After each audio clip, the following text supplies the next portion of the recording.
Once upon a time, in a small village nestled in the lush green valleys, lived a young woman named Apoma. She was known for her beauty and kind heart, but she was also known for her weak-mindedness. Apoma would often let her emotions control her actions, easily losing her composure in difficult situations.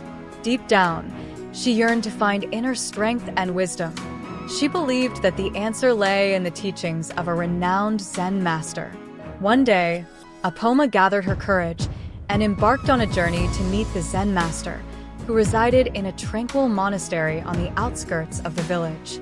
The journey was long and arduous, but her determination never wavered.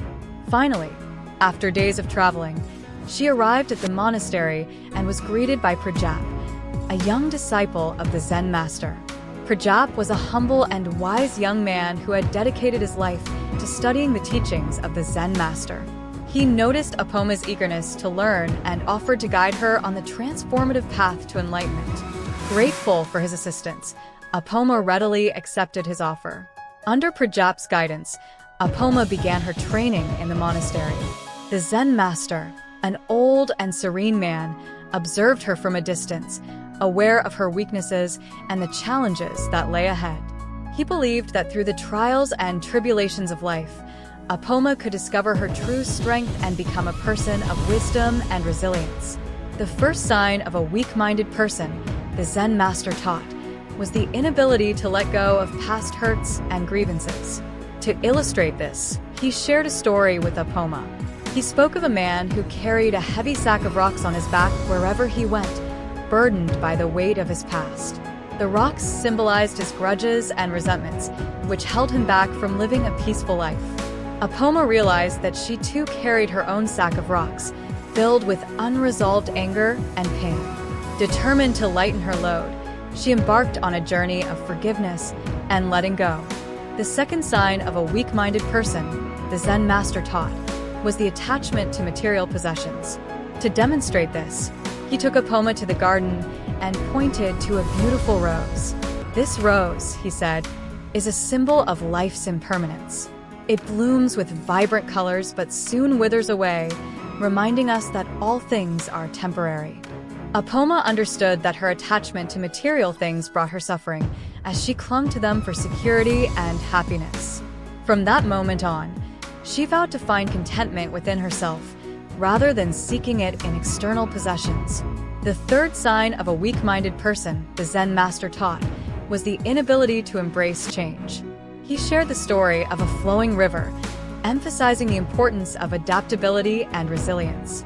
The river, he said, flows effortlessly, bending and twisting through the landscape, adapting to the ever-changing terrain. In doing so, it finds its way to the vast ocean, its ultimate destination. Apoma realized that she had often resisted change, fearing the unknown. Inspired by the river's wisdom, she resolved to embrace change and trust in the flow of life. The fourth sign of a weak-minded person, the Zen master taught, was the tendency to compare oneself with others. To illustrate this, he spoke of a traveler who was envious of a bird's ability to soar freely in the sky. The traveler spent his days lamenting his own limitations, unaware of the unique gifts he possessed. Apoma understood that comparison only led to dissatisfaction and a sense of inadequacy. From then on, she chose to focus on her own growth and development, celebrating her journey without comparing it to others. The fifth and final sign of a weak-minded person, the Zen master taught, was the inability to live in the present moment. He emphasized the importance of mindfulness and awareness, urging Apoma to savor each moment as it unfolded.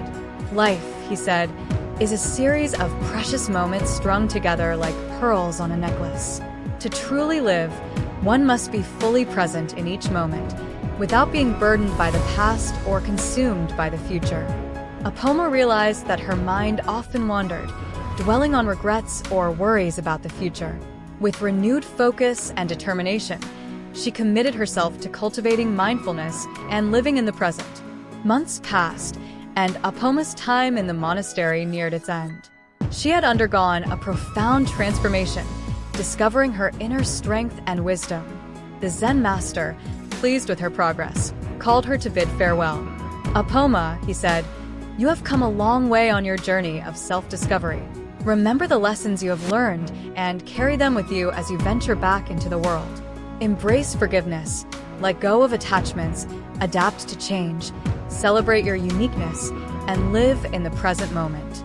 By doing so, you will continue to grow and inspire those around you." Tears welled up in Apoma's eyes as she expressed her gratitude to the Zen master and Prajap for their guidance. With a heart full of newfound wisdom, she bid farewell to the monastery and returned to the village. From that day forward, Apoma became a beacon of strength and inspiration for those around her.